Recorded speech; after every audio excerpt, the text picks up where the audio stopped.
Imagine you're just scrolling through your social media feed on a Tuesday night. You see a video from your favorite travel vlogger, and they're showcasing this incredible, hidden gem villa in Bali. Oh, yeah. We've all been sucked into those. The lighting is perfect. The infinity pool looks amazing. Exactly. The sunlight is hitting the water just right. The review is absolutely glowing.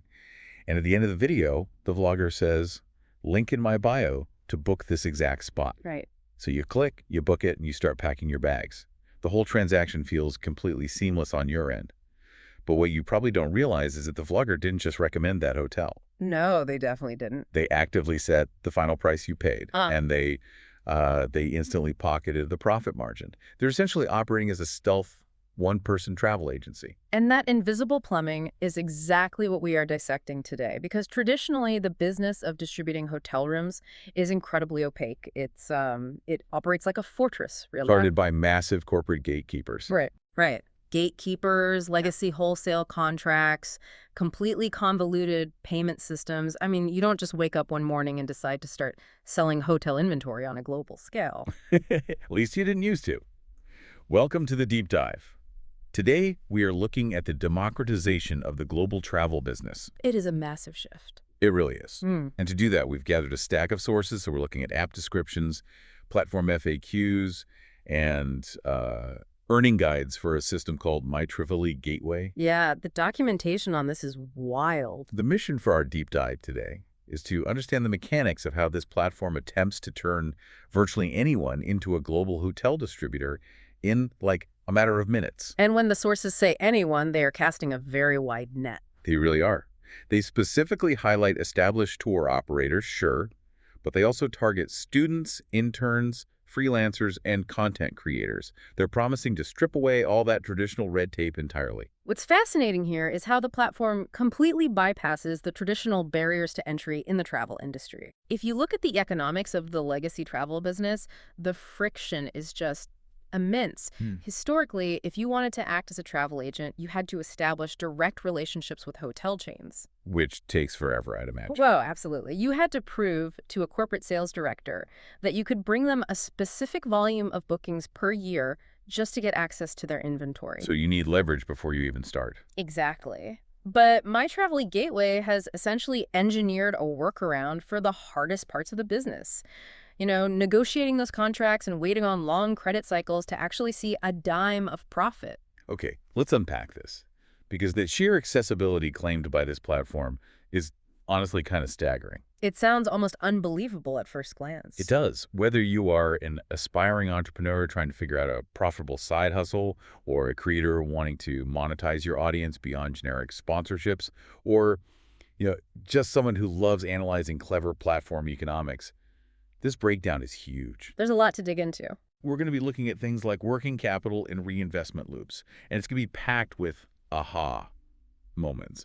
So before we get into how the money actually changes hands, we need to fully understand the problem MyTravaly Gateway claims to be solving. Well, to appreciate the solution, you really have to feel the pain of the old system.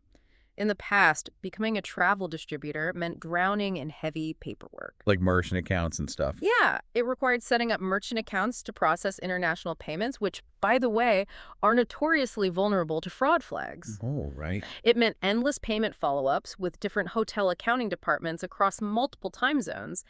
And the absolute worst part for a small business owner? The commission delays. How bad are we talking? Well, you might hustle to book a client's complicated European vacation in March for a trip happening in July. In the traditional system, the hotel doesn't pay out your commission until after the guest checks out. Wow. Yeah, so you might not see your check until September. You are essentially working for free for 6 months. That is brutal for cash flow. But the sources we're analyzing today assert that this new model is fully digital and scalable, and it basically bypasses that entire 6-month waiting game. Completely eliminates it. It sounds remarkably similar to the concept of retail arbitrage or drop shipping, but applied to hotel rooms instead of physical goods. That is a highly accurate way to frame it. I mean, think about how revolutionary drop shipping was for e-commerce. Right, it changed everything. It did. You no longer needed to rent a warehouse, buy 10,000 t-shirts up front, and handle all the shipping logistics yourself just to start a retail brand. You just use Shopify. Exactly. Platforms like Shopify allowed you to just set up a storefront, market the product, and capture the spread between the wholesale cost and the retail price. Meaning you don't own the inventory and you don't carry the risk of unsold goods. Precisely. And here, you don't need a portfolio of negotiated hotel contracts to start a travel business. The platform acts as the massive warehouse of global hotel inventory. So they do the heavy lifting. Yeah, they have already negotiated the rates and aggregated the rooms. As the user, whether you're a student or a vlogger, you simply plug into their digital infrastructure. You just facilitate the sale. Right. You facilitate the sale to your audience or clients, and you capture the margin. You get all the upside of being a distributor with almost none of the overhead. That brings up a massive logistical question, though. Yeah. I mean, if there are no credit cycles, no traditional billing departments cutting checks 60 days after a guest checks out, how does the money actually flow? That is the big question. Because someone has to pay for the room, and someone has to get paid the commission. The text points to a mechanism they call eCash as the engine for all of this. Yeah, the eCash system completely replaces the traditional financial plumbing. According to the platform's documents, it functions as a closed-loop prepaid travel wallet. Okay. When you want to secure a booking for a client, you don't route their credit card through a dozen third-party payment gateways. You use the eCash in your MyTravaly Gateway account to instantly settle the transaction with the hotel. Wait, I'm stuck on something here. The sources describe a feature called add funds, where the user deposits their own money into their account to convert it into this eCash. Yes, that's correct. Why on earth would a freelancer or a student put their own hard-earned money into an app first? Why not just punch in the client's credit card at checkout like we all do on every other travel website? I know, it sounds backwards, but that counterintuitive step is actually the linchpin of their entire economic model. Really? Yeah. The source material explains that pre-funding the wallet guarantees two critical outcomes. First, it ensures instant booking confirmation. How does that help? Well, when you try to process a massive $3,000 international travel charge on a consumer credit card, fraud algorithms frequently block the transaction. Oh, because it looks suspicious. Exactly. The booking fails, the client gets frustrated, and you lose the sale. By using pre-cleared eCash, the transaction is finalized within their own ecosystem instantly. The room is locked in. Okay, that makes sense. And the second outcome? Immediate commission settlement. Because the transaction happens entirely within their closed loop, the platform's algorithm doesn't have to wait for Visa, MasterCard, or the hotel's finance department to release funds. So it's immediate. It mathematically calculates your commission on the spot and drops it right back into your eCash wallet. The text claims this happens within 5 to 10 minutes of the booking. 5 to 10 minutes. That is a radical departure from waiting 6 months for a check. It's a game changer. But, I mean, even with the promise of instant settlement, asking people to lock up their liquidity in a proprietary digital wallet is still a really big ask. Which is why the platform doesn't just rely on operational efficiency to convince users to add funds. They offer a highly aggressive financial incentive. Oh, the reward system. Right. The documents highlight a 5% reward mechanism. Every time a user adds 5,000 rupees, or the equivalent in their local currency, the platform instantly credits them with an extra 5% in eCash. Let me do the math on that. If I deposit 5,000, I instantly get a bonus of 250. Yep. If I load in 10,000, I get a 500 bonus added to my wallet immediately. And the FAQs state there is absolutely no limit on how many times you can trigger this 5% reward. That's crazy. The text introduces this specific concept as a reinvestment loop. From an economic standpoint, this is brilliant for both sides. Think about a traditional high-yield savings account. You get like, what, 4 or 5% a year? Exactly. You might have to leave your money untouched for an entire year just to scrape together that yield. Here, the user is getting an instant 5% bump on their working capital the second they make the deposit. And what does the platform get out of it? Like, why are they willing to hand out 5% bonuses so freely? Liquidity. By incentivizing users to keep a high preloaded balance, the platform is essentially securing a massive pool of working capital. Ah, so it funds the whole operation. Right. It allows their entire network to operate frictionlessly. For the user, the documents argue that an active, well-funded wallet means you can service clients faster, handle sudden bulk bookings for corporate retreats or group tours without scrambling for cash. And ultimately drive more volume. Exactly. The logic they present is simple. Active wallet equals active income. So we have a fully funded wallet, and the purchasing power has been amplified by these continuous 5% rewards. But that just covers the operational baseline. Right, that's just step one. The real question is, how do you actually extract a living wage from a single booking when traditional travel agent commissions are notoriously thin? That requires flipping the pricing model upside down. This brings us to the set markup feature in the source material. Here's where it gets really interesting. This feature doesn't just give you a fixed cut, it acts like a volume dial for your own profits. A volume dial is the perfect analogy because it illustrates a complete shift in the power dynamic. In the legacy system, the hotel or the massive online travel agency dictates the final price, Yeah. right? Yeah, and they dictate the tiny percentage you get to keep. But this platform's documentation reveals that they hand the pricing algorithm directly over to the individual user. The sources break down a markup slider that the user controls, ranging from 1% all the way up to 10%. Let's look at how that actually works. Yeah, let's walk through the exact mathematical example provided in the text to see how this plays out in reality. Let's say a hotel's net price on the platform is 4,000 rupees. Okay. As the distributor, you decide to slide that dial all the way to a 10% markup. The client, the person actually taking the vacation, pays 4,400. Right. That 400 difference becomes your profit. And as we discussed with the closed loop system, that 400 is credited directly back to your eCash wallet within minutes. And the platform doesn't just offer the tool, they provide strategic guidance on how to manipulate that dial based on your business model. Like different strategies for different clients. Exactly. They suggest maintaining a 3 to 5% markup if you are pursuing a high-volume strategy. If you are targeting backpackers or budget travelers and pushing out hundreds of bookings a month, you keep your margins razor thin. Just to ensure your final price beats every competitor on the internet. Exactly. It's a volume game. Then they suggest a 6 to 8% markup for a balanced, everyday earning model. And the 10%. They recommend pushing the slider to 8 to 10% for premium, luxury, or highly exclusive bookings.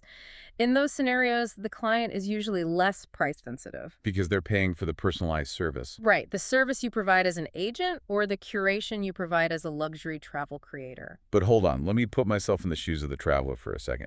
If I am the client, and I somehow find out that you just arbitrarily marked up my hotel room by 10% with a digital slider, I am going to feel incredibly cheated. That's a very common reaction. Furthermore, aren't you just making yourself 10% more expensive than Expedia or Booking.com? I mean, the modern traveler isn't stupid. No, they're not. They open 5 different browser tabs to compare prices before they book. Doesn't jacking up the price ruin trust and kill the sale? That is the most common fear for anyone entering sales, pricing yourself out of the competitive market. So how do they justify it? The platform's documents address this head-on by explaining the underlying economics of their inventory. The net price you see on the platform, that 4,000 in your example, is not the retail price the general public sees online. Oh, so the net rate is already substantially lower than the public market rate. Precisely. It is a wholesale or highly discounted B2B rate that the platform has negotiated behind closed doors. Because they are providing wholesale rates, adding a 10% markup doesn't automatically make you more expensive than the public travel sites. It just evens it out. It often just brings your final price up to market parity. You're simply capturing the spread between wholesale and retail. That makes so much more sense. Furthermore, the documents clarify that the client never sees an itemized receipt showing net price plus your 10% markup. They only see one final competitive retail price. Just like buying a t-shirt at a department store. The tag says $20. You don't see the breakdown of the $3 it costs to manufacture, the shipping costs, and the store's massive profit margin. Right, you don't see the sausage being made. You just evaluate if the shirt is worth $20 to you. That's the exact psychology. As long as your final price is competitive and the value you provide is clear, the markup mechanism remains invisible to the end user. It's all behind the scenes. And the platform's stated philosophy in their FAQs is crucial here. They explicitly tell their users, your markup is not just profit. It is working capital for your travel business. They really want you to reinvest it. They are trying to educate users on the profound difference between a 1% margin and an 8% margin. Let's run those numbers really quick. Sure. On a 5,000 rupee booking, a 1% margin yields just 50 rupees. If you spend an hour consulting with a client to earn 50 rupees, you are operating a very poorly paid hobby. Yeah, that's not a business. But an 8% margin on that same booking is 400. If you book a 10-night stay for a family, that's a 4,000 difference. That margin transforms the activity from a side hustle into a sustainable, scalable business. It empowers the distributor to actually value their time. Exactly. And crucially, every time you capture that higher margin, your eCash balance grows. A higher wallet balance means more booking power, which feeds right back into that 5% reinvestment loop we explored earlier. It all You connects. use the profit to earn more bonuses. Yeah. It is a very tight, self-reinforcing economic loop It is. However, there is a hard ceiling to that strategy. because you only have so many hours in a week. Exactly. Okay. Active booking requires your personal time. You have to consult the client, find the deals, adjust the markup slider, and process the eCash transaction. Even if you get incredibly efficient, your income is inextricably linked to the hours you work. You are trading time for money. Which means we need to look at how the platform solves the scalability problem. How do you continue to grow your revenue when you physically cannot book another trip yourself? That's the billion-dollar question. According to the sources, this is where the platform pivots from being just a transactional booking tool into a viral network. This leads us to the referral system. This is a vital component of platform economics. To grow exponentially, the platform needs to acquire users faster than their internal marketing team ever could. So they outsource it. So they turn their existing users into a decentralized sales force by building a multi-tiered referral architecture designed to generate passive income. The earning guides break this referral system down into two distinct phases. First, there is the immediate gratification of the sign-up reward. It's a small hook. Yeah, when you share your unique referral link and a friend successfully registers on the platform, both you and your friend instantly receive 20 rupees in eCash. It's a small, mutual incentive to overcome the initial friction of signing up. Right. But that 20 rupees is just the bait. The actual wealth generation happens in the second phase, the ongoing booking reward. If we connect this to the bigger picture, this second phase is what fundamentally alters the business model. As the person who made the referral, you earn 50 rupees in eCash every single time your referred friend makes a booking of 2,000 rupees or more. Wow. And this isn't a one-time bonus for their first booking. The text emphasizes that this is a lifetime earning mechanism. So long as they are using the platform to run their business, you are taking a cut. The sources provide a very concrete mathematical scenario to demonstrate the potential of this network effect. Let's hear it. Imagine you refer 10 friends to the platform. If each of those 10 friends actively manages just 5 bookings, that equals 50 total transactions in your network. At 50 rupees per transaction, you have just accumulated 2,500 in passive eCash. And analyze the labor involved in that 2,500. You didn't speak to those 50 end clients. Nope. You didn't spend hours researching hotels in different cities. You didn't manage a single payment or adjust a single markup slider. All you did was introduce 10 people to the digital infrastructure. You are earning when your network works. The platform's FAQs actually include a dedicated smart tip on how to exploit this feature to its maximum potential. What's the tip? They explicitly advise users, the more active creators you refer, the stronger your passive income stream becomes. They aren't just telling you to spam your referral link to your family members who travel once a year. Right, that won't scale. They are telling you to systematically target people with existing audiences. It's basically a blueprint for building a digital franchise. Because content creators hold the most valuable asset in modern commerce. Audience trust. Think back to the scenario we started with. The vlogger in Bali. Or, say, a study abroad vlogger in Rome posts a tour of a gorgeous boutique hotel. Their thousands of followers want to stay in that exact hotel to replicate that experience. Sure. Historically, that vlogger would have to rely on a generic affiliate link from a massive travel conglomerate. They might earn a fraction of a percent in commission, and they wouldn't see the money for 90 days. It's a terrible deal for the person actually driving the demand. Exactly. MyTravaly Gateway is stepping in and offering a radically different proposition to that creator. They are saying, don't settle for an affiliate link.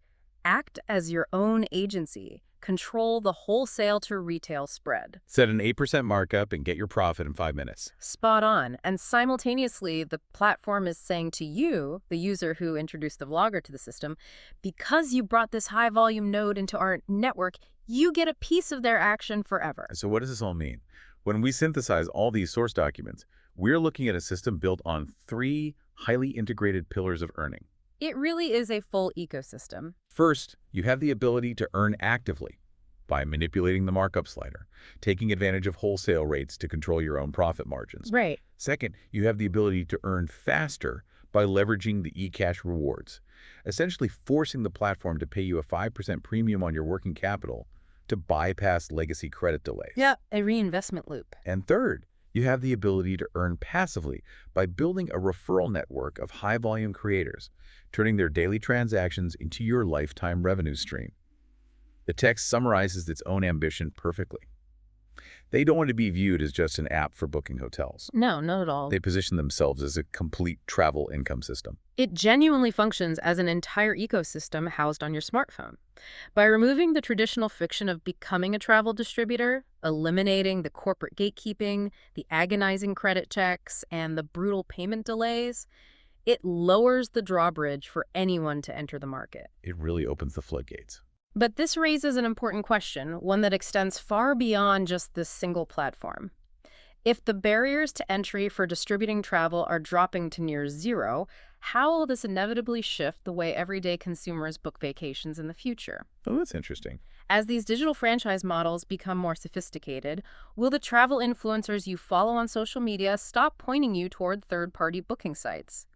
Will they instead quietly transition into becoming your direct booking agent, capturing a 10% wholesale markup on every single trip you take without you ever knowing the difference? That is a fascinating and slightly unsettling thought to leave on. The line between a content creator sharing their authentic experiences and a travel agency maximizing their margins might completely disappear before consumers even realize the economics have shifted. It's definitely something to watch. Thank you for joining us on this deep dive. Keep questioning the systems around you.